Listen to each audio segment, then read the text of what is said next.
Existen muchas dudas acerca del universo.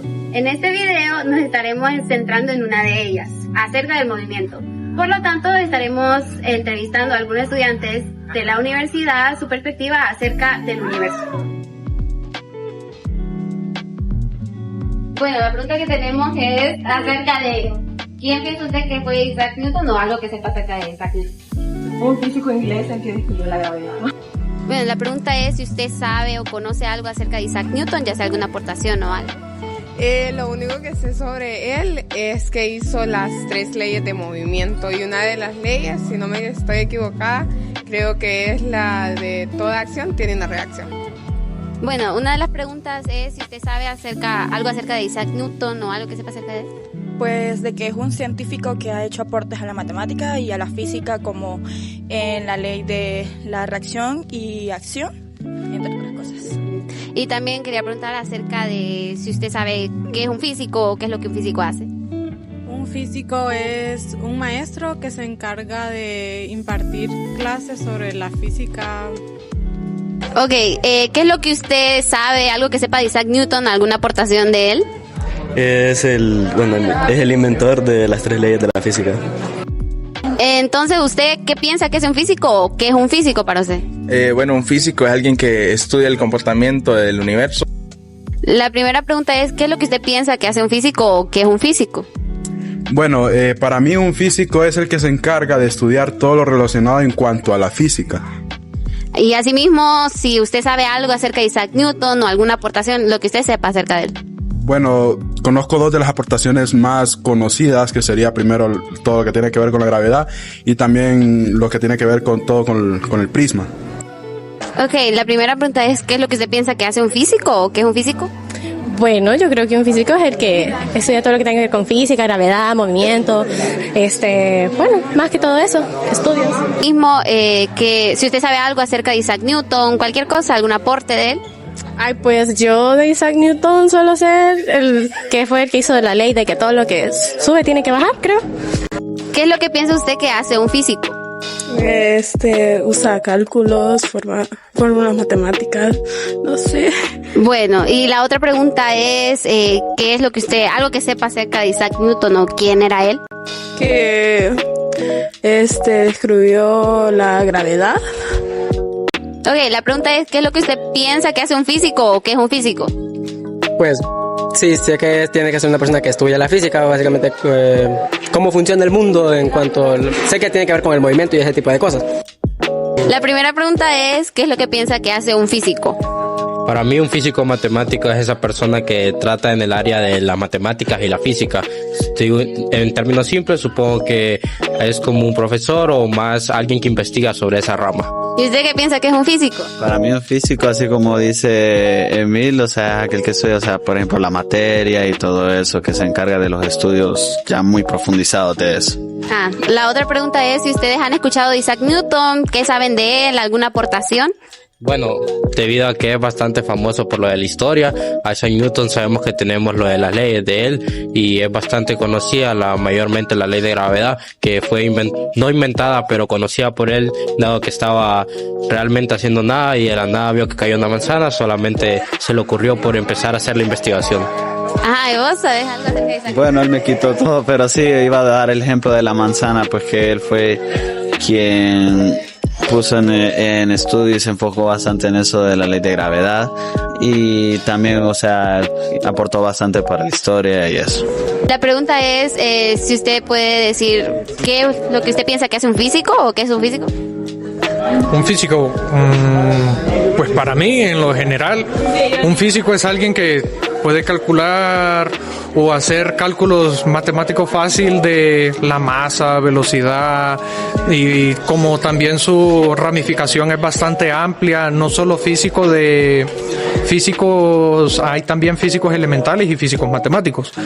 Por la parte de físicos elementales también hay gente que trabaja con la tabla periódica, como la descomposición de elementos junto con la oxidación de elementos, y su ramificación es bastante amplia, pero en lo general un físico es una persona que en la parte de la educación es bastante importante porque la matemática ayuda, es parte de la física.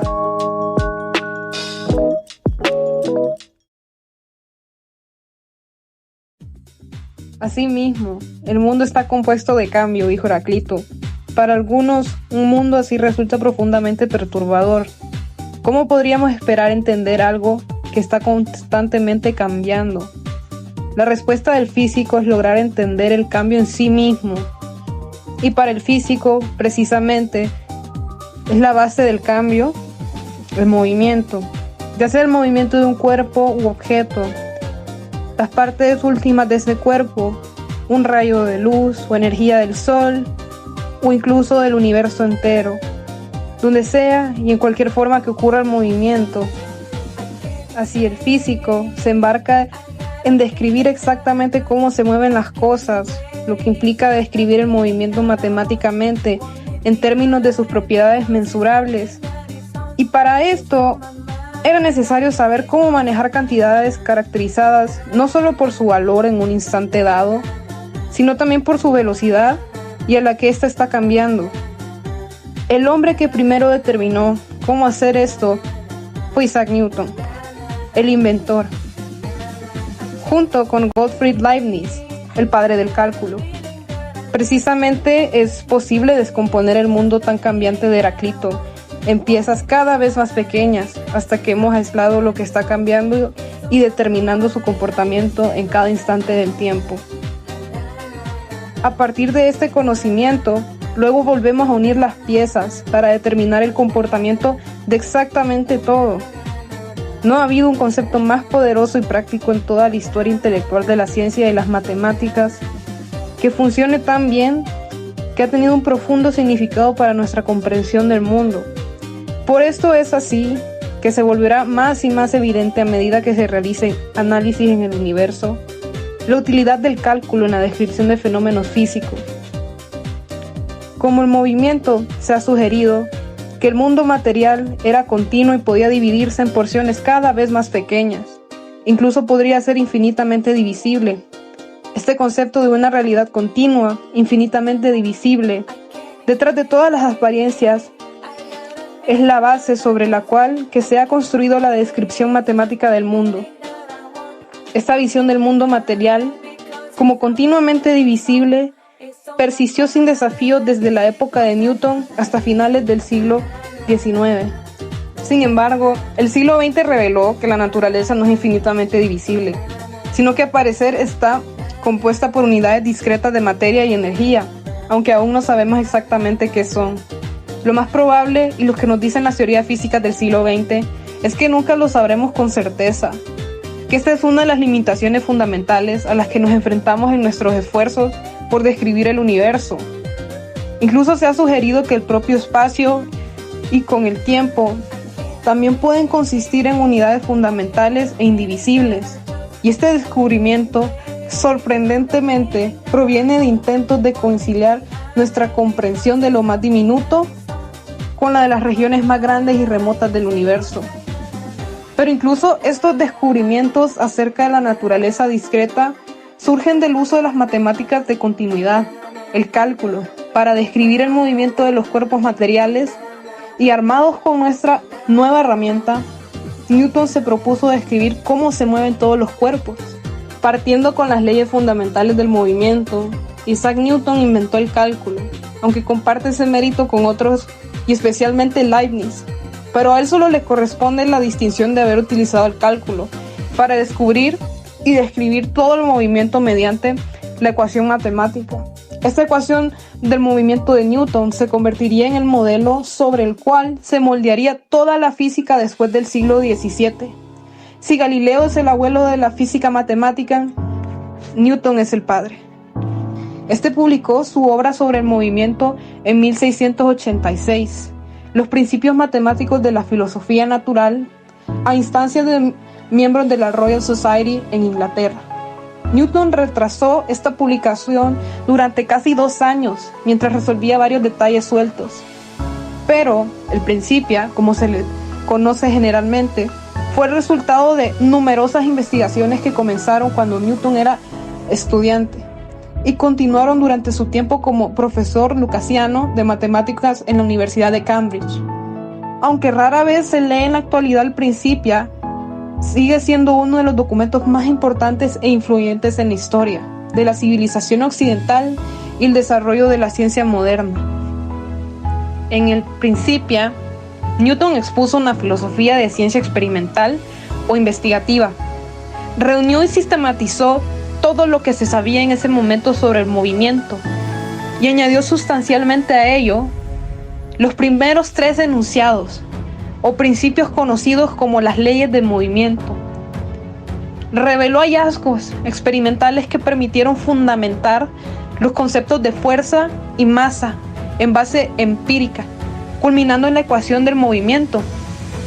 Este propuso la ley matemática de la gravitación universal y aplicó sus resultados a una amplia gama de problemas, incluyendo el movimiento de cuerpos en caída, el movimiento celestial e incluso los problemas cotidianos. Dado su enfoque, sus métodos y sobre todo su éxito en reducir el movimiento a una simple descripción matemática, determinaron la dirección de la ciencia para siempre y sirvieron como un poderoso impulso para una visión estrictamente mecanicista del mundo natural, en la cual es una perspectiva de la cual es poco probable que nos apartemos por completo y esta jamás. No obstante, es importante aclarar los conceptos actuales de la realidad. Son igualmente difusos y consecuentemente sucumbirán o sufrirán de cambios a los estragos del tiempo y una perspectiva cambiante. Siguiendo este dogma, no existe una manera exacta de entender el mundo, solo muchas maneras diferentes. Por lo tanto, el interés adquirido en el Principia es dado por todas esas preguntas sin responder que plantea, como por las pocas respuestas que proporciona. En esencia, es integrar estos argumentos, ya que resaltan la complejidad y la diversidad de enfoques para comprender el mundo que nos rodea. Existe esta precisa importancia que radica en la continuidad de exploración de los misterios del universo y en el estímulo a la reflexión sobre los límites de nuestro conocimiento. Nuestra mejor introducción al trabajo de Newton es a través de la tercera ley del movimiento, y en lugar de enunciarlas como él lo hizo, las vamos a expresar en un lenguaje más familiar para nosotros. En este caso, la tercera ley dice que por cada acción existe siempre una reacción opuesta e igual. O también dicho de otra manera, las acciones mutuas de dos cuerpos son siempre iguales y dirigidas en sentido opuesto a lo largo de la misma línea recta. Aquí el término acción en la tercera ley se refiere a la fuerza que actúa sobre un cuerpo debido a su interacción con otro cuerpo, es decir, la fuerza ejercida, ya sea por una colisión con él o de alguna otra manera en la que se haya empujado o tirado por él. Luego, la palabra reacción significa una fuerza igual y opuesta que actúa sobre el otro cuerpo, es decir, la fuerza experimentada como consecuencia de la acción. Asimismo, deberíamos enfatizar que todas las fuerzas que actúan sobre los cuerpos materiales surgen de interacciones con otros cuerpos materiales, es decir, se producen de alguna manera por la presencia y el movimiento de otros cuerpos materiales. La tercera ley nos dice que las fuerzas entre los cuerpos que interactúan siempre ocurren en pares iguales y opuestos, y un cuerpo no puede ejercer fuerza sobre otro sin experimentar él mismo una fuerza, volviéndose pues algo simultáneo. Esta observación es uno de los hallazgos únicos que Newton añadió a nuestra comprensión del movimiento y es a menudo citada junto a la ley de gravitación universal como su contribución más significativa. De la misma manera, debemos de dar dos pequeñas aclaraciones, porque hay cosas que pueden tender a confundir. Primeramente, parece que la acción es la causa y la reacción es el efecto, y por tanto que primero es la acción y luego la reacción. El problema aparece, por ejemplo, cuando se plantea que se aplique esta ley a dos cargas positivas, siendo ellas A y B, y estas separadas por una distancia. Se puede plantear que la carga A repela a la carga B y que la carga B repela a la carga A. Pero ¿cuál de estas repulsiones se considera acción o cuál de estas repulsiones tiene lugar antes que la otra? Bueno, en realidad no hay una fuerza que es antes y otra que es después. Las dos fuerzas acción-reacción son simultáneas. Recordemos esta palabra, interacción, la cual significa el conjunto de dos acciones mutuas y simultáneas. ¿qué es lo que está pasando en la tercera ley? Sucede una interacción entre las fuerzas. Ambas están sucediendo al mismo tiempo, de forma simultánea. Asimismo, la segunda aclaración que se debe hacer es cómo puede ser que estas fuerzas pues sean iguales. Primeramente, vamos a establecerlo a través de ejemplos. Si yo golpeo con el puño la pared, la fuerza que hago a la pared es igual que la fuerza que la pared hace sobre mi puño. Pero los efectos de estas fuerzas iguales van a depender del objeto. La pared va a quedar casi como está, pero el puño es el que va a quedar dolorido. Asimismo, si yo empujo a un chico de 6 años, las fuerzas que hago al chico y la que hace el chico sobre mí son iguales. Los efectos obviamente no van a ser iguales. Probablemente el chico se mueva mucho y yo casi nada. Las fuerzas en este caso siempre aparecerán en parejas iguales y de sentido contrario. Los efectos de estas fuerzas serán iguales y dependerán de los objetos sobre los que actúen. Es decir, las fuerzas serán iguales, pero los efectos no tienen por qué ser iguales. En la física, el término de conservación se refiere a algo que no cambia. Esto significa que la variable en una ecuación que presenta una cantidad conservativa es constante en el tiempo. Tiene el mismo valor antes y después de un evento. Hay muchas cantidades conservativas en física. A menudo son muy útiles para hacer predicciones, en lo que de lo contrario serían situaciones muy complicadas. En mecánica hay 3 cantidades fundamentales que se conservan. Estas son el momento, la energía y el momento angular. La conservación del momento se usa más para describir colisiones entre objetos. Así como otros principios de conservación, hay un truco que nos dice que la conservación del momento solo se aplica a sistemas aislados de objetos. En este caso, un sistema aislado es uno sobre el cual no actúan fuerzas externas al sistema, es decir, no hay un impulso externo. En el ejemplo práctico de la colisión de 2 objetos, esto significa que necesitamos incluir los 2 objetos y cualquier otra cosa que le aplique una fuerza a cualquiera de los 2 objetos durante cualquier cantidad de tiempo en el sistema. Podemos decir que la conservación del momento en realidad es una consecuencia directa de la tercera ley de Newton. En una colisión elástica, la energía cinética total del sistema se conserva. Esto significa que después de la colisión, la suma de las energías cinéticas de los objetos involucrados es la misma que antes de la colisión.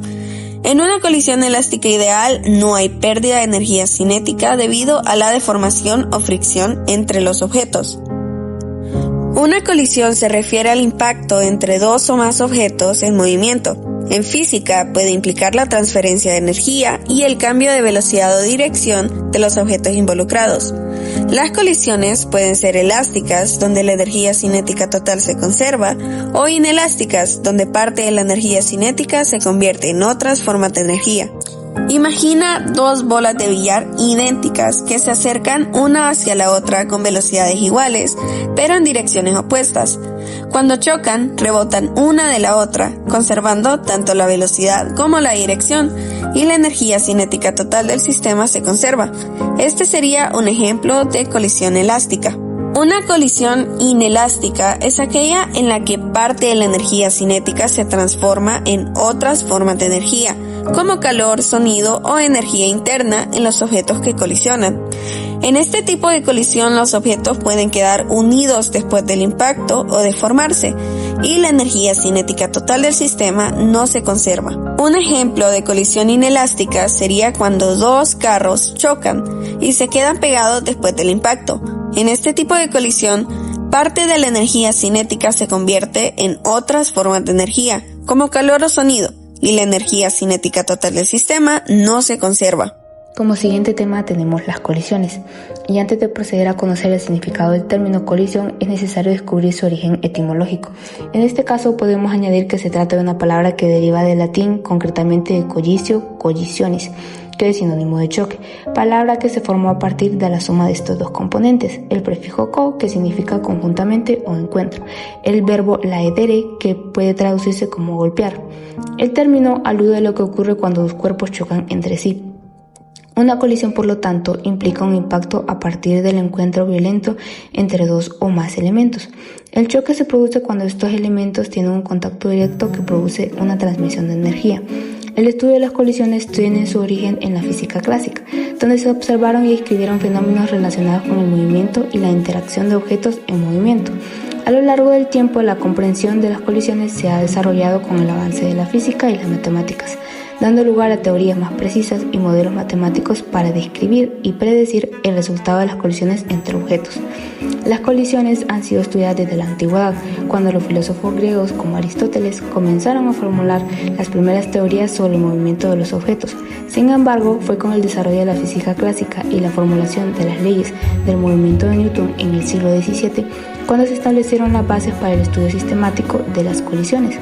Desde entonces, el campo ha evolucionado con contribuciones significativas de científicos como Galileo, Euler, Lagrange y otros, así como los avances en la teoría de la mecánica y el desarrollo de la física moderna, como la teoría de la relatividad y la mecánica cuántica.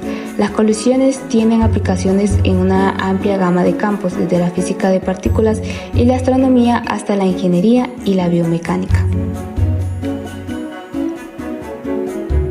Como siguiente tema tenemos las colisiones, y antes de proceder a conocer el significado del término colisión, es necesario descubrir su origen etimológico, y en este caso podemos añadir que se trata de una palabra que deriva del latín, concretamente de collisio, collisionis, que es sinónimo de choque, palabra que se formó a partir de la suma de estos dos componentes. El prefijo co, que significa conjuntamente o encuentro, el verbo laedere, que puede traducirse como golpear. El término alude a lo que ocurre cuando dos cuerpos chocan entre sí. Una colisión, por lo tanto, implica un impacto a partir del encuentro violento entre dos o más elementos. El choque se produce cuando estos elementos tienen un contacto directo que produce una transmisión de energía.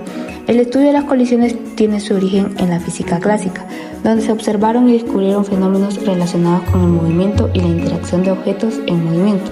A lo largo del tiempo, la comprensión de las colisiones se ha desarrollado con el avance de la física y las matemáticas, dando lugar a teorías más precisas y modelos matemáticos para describir y predecir el resultado de las colisiones entre objetos. Las colisiones han sido estudiadas desde la antigüedad, cuando los filósofos griegos como Aristóteles comenzaron a formular las primeras teorías sobre el movimiento de los objetos. Sin embargo, fue con el desarrollo de la física clásica y la formulación de las leyes del movimiento de Newton en el siglo XVII cuando se establecieron las bases para el estudio sistemático.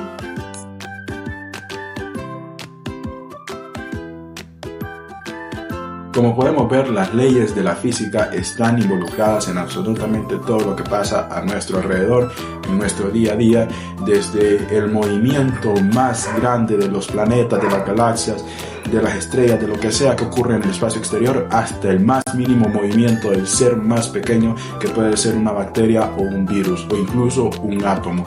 También podemos ver que puede llegar a pasar en cosas más comunes, como por ejemplo un choque, una colisión entre dos autos, una colisión entre cualquier cantidad de objetos. También podemos ver la transferencia al momento cuando la fuerza se transfiere de un cuerpo a otro, o también la transformación de la energía, que puede ser una energía cinética hacia ruido, hacia temperatura o hacia lo que sea. Espero que este video haya sido de su agrado. Recuerden compartirlo con alguien que crean que lo necesite y espero volver a verlos pronto. Muchas gracias.